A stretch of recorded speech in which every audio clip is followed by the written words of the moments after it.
విషం తాగే వాళ్ళని విషపురుషులు, విషకన్యలు అంటారు.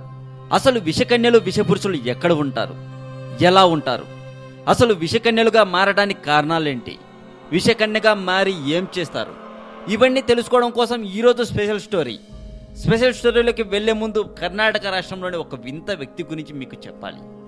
పాత సినిమాల్లో విషకన్యలు, విషపురుషులు ఉండేవారు. వారిని పాములు కాటేసినా ఎలాంటి ప్రమాదం వాటిల్లేది కాదు.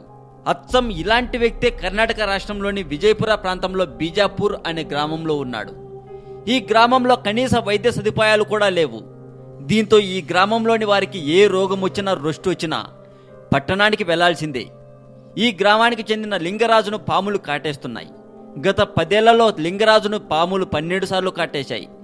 పాము కాటేసిన ప్రతిసారి లింగరాజు కాసేపు అస్వస్థకు గురవుతాడు. తరువాత వెంటనే లేచి పని చేసుకుంటాడు.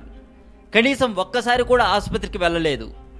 ఈ మధ్య సుస్థిగా ఉందని లింగరాజును ఆసుపత్రికి తీసుకెళ్లగా వైద్యుడి ప్రశ్నలకు సమాధానం ఇస్తూ 12 సార్లు పాములు కరిచాయని తెలిపాడు. దీంతో అవాక్కైన ఆ వైద్యుడు మరిన్ని పరీక్షలు నిర్వహించి పాము కాటేసినా పూర్తి ఆరోగ్యంగా ఉన్నాడని, ఇలాంటి కేసును గతంలో తామెప్పుడు చూడలేదని తెలిపారట. ఇప్పుడు విషకన్యల స్పెషల్ స్టోరీలోకి వెళ్తే, జార్ఖండ్ రాష్ట్రంలోని ఒక మారుమూల ప్రాంతంలో ఒక బస్తీ ఉంది. చూడటానికి బస్తీనే కదా అని అందులోకి వెళ్ళటం వరకు ఓకే. వెళ్ళాక ఎవరిని అయినా ఏదైనా అనాలి అనిపించి అన్నారా, ఇక అంతే సంగతులు. అన్నవాళ్ళు కాటికి వెళ్లాల్సిందే. పొరపాటున వాళ్ళని ముద్దు పెట్టుకున్నారా, నీకు అదే చివరి ముద్దు. వాళ్ళు కరిస్తే ఇక చావే. ఇలాంటి వాళ్ళు ఇంకా ఉన్నారా అనే అనుమానం, సందేహం రావచ్చు మీకు. కానీ వాళ్ళు వాళ్ళ ఆచారాలు, సాంప్రదాయాలకు పెద్దపీట వేస్తూ ఇప్పటికీ విషం తింటూ, విషం తాగుతూనే బ్రతుకుతున్నారు. మార్నింగ్ టిఫిన్లోకి విషం లేకుంటే అబ్బే ఈ టిఫిన్ టేస్ట్ లేదు అంటారు. ఆఫ్టర్నూన్ లంచ్ విషయంలో కూడా అంతే. లంచ్లో కూడా విషం లేకపోతే ముద్ద దిగదు. మనం వాటర్ తాగినట్లే వాళ్ళు పాము విషం తాగుతారు.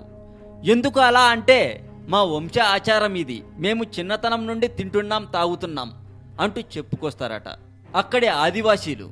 ఇది విన్న వాళ్ళు కంగారు పడడం కాదు, వామ్మో వీళ్ళేం మనుషులరా దేవుడా అంటూ జుట్టు పీక్కోవాల్సిందే. అయితే వీళ్ళ మంచితనం విషయానికి వస్తే వీళ్ళు ఎవరి జోలికి అంత ఈజీగా వెళ్ళరు. అలా అని ఎవరైనా వస్తే వాళ్ళను వదిలిపెట్టరు. నిజానికి అసలు విషకన్యలుగా ఎందుకు మారారు, అసలు వీళ్ళు ఏ కాలం నుండి ఉన్నారు అంటే, రాజుల కాలం నుండి ఈ విషకన్యలు, విషపురుషులు ఉన్నారు అని చెప్పచ్చు. ఒక్కసారి రాజుల కాలంలోకి వెళదాం. పక్క రాజ్యాన్ని గెలవటం కోసం కష్టమో నష్టమో కొందరిని రెడీ చేయాలి. అంటే ఎలా రెడీ చేయాలి అని ఆలోచించడం మొదలుపెట్టారు రాజులు. అలా కొంతమంది ఇచ్చిన సలహాలతో విషకన్యలను తయారు చేయటం మొదలుపెట్టారు. ఆడది తలుచుకుంటే రాజ్యాలే కూలిపోతాయి అని పెద్దలు చెబుతూనే ఉంటారు. అదే అప్పట్లో జరిగేది. అందమైన అమ్మాయిలను చిన్నతనం నుండి వాళ్ళ చేత విషం తాగించి, వాళ్ళు కాస్త వయసు వచ్చాక సమయం చూసుకొని పక్క రాష్ట్రం సమాచారాన్ని తీసుకురమ్మని పంపేవాళ్ళు. అనుకున్నది అనుకున్నట్టుగా జరిగితే అంతా సంతోషం. అలా కాదని పసికట్టి పట్టుకున్నారా, ఇక అంతే. అందంతో ఆకట్టుకోవడానికి ట్రై చేస్తారు. అందానికి ముగ్ధుడయ్యి అనుభవించాడో అంతే సంగతులు.